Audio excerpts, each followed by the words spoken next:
नमस्कार, मैं हूं ब्रजेंद्र मिश्रा। आप देख रहे हैं न्यूज ट्रैप ऑनलाइन। महंगाई बेरोजगारी के इस जमाने में लड़कियां जिस्म फरोशी के धंधे में बहुत जबरदस्त जा रही हैं। शहर ही नहीं, मध्य प्रदेश के किसी भी बड़ी होटल में आप देख लीजिए, जिस्म बेचा जा रहा है। जिस्म फरोशी का धंधा अपने शीर्ष पर, चरम पर पहुंच गया है। और इसमें जबलपुर के विजयनगर की जो होटलें हैं वो तो कुख्यात और बदनाम हो चुकी हैं। जैसी होटल वैसा धंधा देह व्यापार का, और पुलिस को भनक तक नहीं। धड़ल्ले से चल रहा है, धड़ल्ले से होटलें बन रही हैं, रंगीन कांच लग रहे हैं, ब्लैक ग्लास लग रहे हैं, और उसके अंदर पूरे काले कारनामे चल रहे हैं। और इसका खुलासा हाल ही में तब हुआ जब पुलिस ने एक होटल में दबिश दी। इस होटल का नाम है वेलवेट इन। आप देखिए स्क्रीन पर ये होटल कितनी शानदार है, आलीशान है, और इसके अंदर चल रहा था गंदा काम। अंबाला की लड़कियां आई थीं, 3 लड़कियां रंगे हाथ आपत्तिजनक स्थिति में पकड़ी गईं, और होटल का मालिक उसमें शामिल था जिसका नाम है प्रदीप मिश्रा, और लड़कियों के साथ जो खेल रहा था उसका नाम है जीवन पांडे, जो रांझी का रहने वाला है। होटल मालिक सुहागी का रहने वाला है, और जो लड़का साथ में आपत्तिजनक स्थिति में पकड़ा गया होटल मालिक के साथ साथ, वो रांझी का रहने वाला जिसका नाम है जीवन पांडे। पुलिस ने तत्काल इन्हें पकड़ लिया, रंगे हाथ पकड़ लिया। पुलिस इन्हें थाने लेकर आई, और थाने लाकर उन तीनों लड़कियों को जो अंबाला से आई थी, सोचिए अपना जिस्म बेचने के लिए, देह व्यापार का धंधा करने के लिए, अंबाला से उन्हें जबलपुर के विजयनगर की होटल मिली। चूंकि सुनसान इलाके में है, विजयनगर का 0 डिग्री एरिया कहलाता है, जेडीए की स्कीम नंबर 41 के अंतर्गत आता है। बड़ी इमारतें यहां पर हैं, चौड़ी रोड है, लेकिन सन्नाटा रहता है। और यहां इसी का फायदा उठाकर होटल मालिक होटल चलाने की आड़ में इन लड़कियों के जिस्म का धंधा करते हैं, और ये लड़कियां अपना जिस्म बेचती हैं। जितना पैसा जैसा दाम वैसी लड़कियां। और इन होटलों में तो आपको नेपाल, भूटान से लेकर तमाम तरह की लड़कियां मिल जाएंगी। बस रुपया आपको फेंकना पड़ेगा, जैसा रुपया जैसे दाम वैसी लड़कियां मिल जाएंगी। पुलिस इन लड़कियों को पकड़कर थाने लाती है, और उसके बाद उन्हें छोड़ दिया जाता है। पुलिस से हमने इस संदर्भ में बातचीत की, सुनिए पुलिस वाले क्या जवाब दे रहे हैं। थाने लाया गया था कि वहीं से छोड़ दिया? नहीं, थाने लाया था ना। लड़की आया तो थाने आई थी, थाने में रिपोर्ट हुआ है, सब कुछ हुआ है। कितनी लड़कियां पकड़ी गई वहाँ? 3 लड़की थी। किस हालत में मिली थी वहाँ पे? मैं नहीं गया था, मैं नहीं जानता। नहीं, जानकारी तो होगी ना, आप चौकी? मैं गया नहीं था ना वहाँ पर। मैं जाता तब तो मैं देखता किस हालत में मिली। और लड़के कितने थे? लड़के साथ एक पकड़ा है। उसमें कौन? होटल का मालिक है? होटल का मालिक भी है, मालिक भी साथ में, मतलब आए थे उनके साथ में।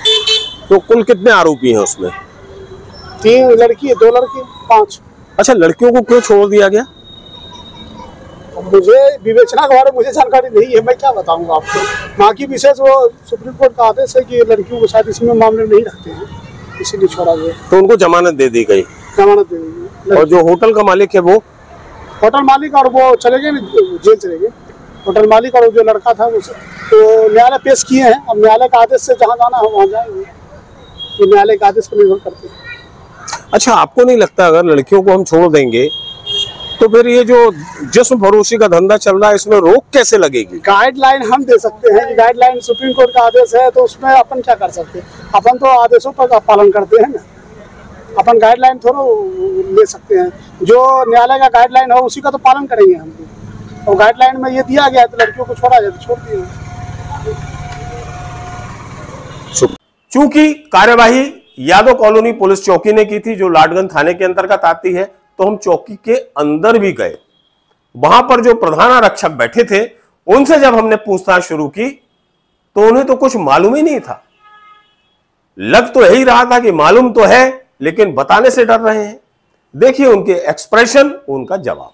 FIR तो हो गई, क्या था वो मामला थोड़ा बता दो ना। मैं नहीं करना ना टेक्निकल। जानकारी में है या नहीं? साहब जानकारी में है कि पकड़े गए हैं, लेकिन थाने में। कितनी लड़कियां थी? ये जानकारी नहीं है। कितने लड़के थे? मैं नहीं गया ना, वहाँ नहीं गया, थाने में नहीं गया। नहीं तो कार्यवाही किसने की, चौकी ने की या थाने ने की? थाने में की है, मैडम ने की है। कौन मैडम ने? टीआई मैडम है कोई। अरे टीआई तो वहाँ नवल आर्य साहब है।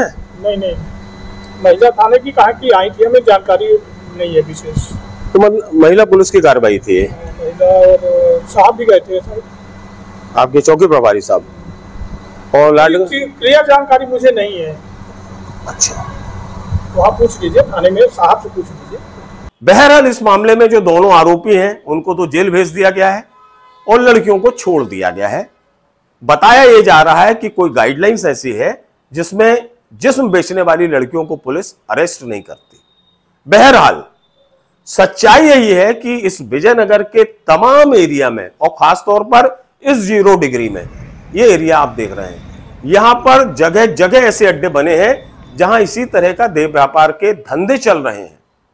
स्कूल कॉलेज की लड़कियों से लेकर हॉस्टल में रहने वाली लड़कियां और बाहर के शहरों से आने वाली लड़कियां इन ठियों पर अपना जिस्म बेचती हैं, जिस्म फरोशी का धंधा करती हैं। अब आप देखिए, ये ब्लैक बिल्डिंग आपको दिख रही होगी, पूरा काली बिल्डिंग एक काले कारनामों का संकेत देती है। इसके अलावा इसी एरिया में आप देखिए काली पन्नी तिरपाल से ढकी हुई टपरियां दिख रही हैं आपको, छोटी छोटी सड़क किनारे। आप क्या समझ रहे हैं, क्या ये मामूली टपरियां हैं? नहीं, इन टपरियों में जो काली पन्नी ढाकी गई है वो काले कामों को ढकने के लिए ढाकी गई है। ये छोटे छोटे ठीहे अड्डे बना दिए गए हैं जहां अंदर कौन घुसा है किसी को नहीं मालूम, और रोड वैसे ही वीरान रहती है। तो यहां भी पूरे गंदे काम होते हैं। और इस एरिया में जितनी होटलें बनी हैं, प्राय सभी होटलों में देह व्यापार का धंधा धड़ल्ले से चल रहा है। आपको मालूम है कि चौक से यात्री निवास में भी पुलिस ने छापा मारा था, जहां पर भी इसी तरह देह व्यापार के मामले पकड़े गए थे और लड़कियां रंगे हाथ पकड़ी गई थी। पुलिस ने कड़ी कार्रवाई की थी। इसके अलावा और भी जितनी होटलों हैं उन सभी में इसी तरह के गंदे काम चल रहे हैं। और दुर्भाग्य की बात यह है कि थाना पुलिस को इसकी जानकारी नहीं रहती। ये जो वेलवेट इन होटल में पुलिस ने कार्रवाई की, आप क्या समझते हैं, क्या थाना पुलिस को जानकारी थी? थाना पुलिस को कुछ नहीं मालूम था। ये जो उच्च अधिकारी हैं पुलिस के, एडिशनल एसपी लेवल के जो अधिकारी हैं, उनका इनपुट था। उच्च अधिकारियों को सूचना मिली थी कि होटल में गंदा काम हो रहा है, जिस फरोशी का धंधा चल रहा है, और उसके बाद इस थाना पुलिस ने अपना एक्शन लिया और यादव कॉलोनी पुलिस चौकी और महिला थाना पुलिस ने इस होटल में छापा मारा, जहां से लड़कियां भी पकड़ी गई और लड़के भी पकड़े गए। बड़ा सवाल यही है, चूंकि ये थाना यादव कॉलोनी पुलिस चौकी और लाडगंज थाना अंतर्गत ये क्षेत्र आता है, तो क्या थाना पुलिस को इसकी जानकारी नहीं होगी कि यहां क्या हो रहा है? और ये अकेला विजयनगर नहीं, जहां विजयनगर थाने का थाना क्षेत्र है, वहां भी विजयनगर थाने वालों को जानकारी नहीं रहती कि उस होटलों में क्या हो रहा है। यह बड़े दुर्भाग्य की बात है। सूत्रों का यह कहना है कि सब कुछ पुलिस को मालूम रहता है और पुलिस की जानकारी के बगैर एक पत्ता भी हिल नहीं सकता, ये जानकार सूत्र कहते हैं। लेकिन इसके बावजूद होटलों में ये गंदे काम चल रहे हैं और लड़कियां बाहर से आ रही हैं और धंधा कर रही हैं, रुपया कमा रही हैं और अपने ऐशो आराम कर रही हैं। ये काम चल रहा है।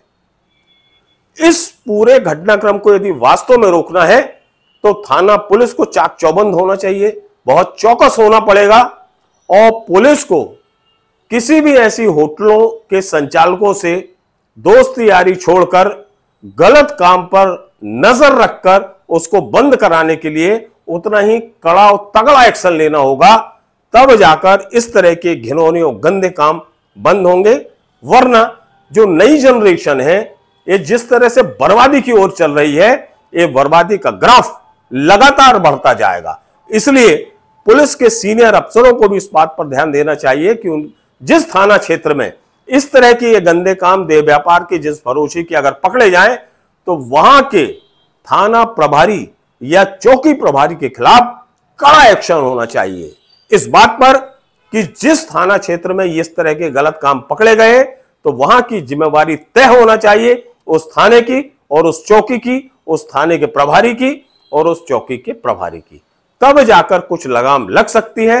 वरना ये गंदे काम, घिनौने काम होटलों में चलते रहेंगे। और होटल वालों को तो क्या है, उनको तो पैसा कमाना है और लड़कियों को अपने ऐशो आराम पूरे करने हैं, तो वो आती रहेंगी। होटलों का ये धंधा फलीभूत होता रहेगा।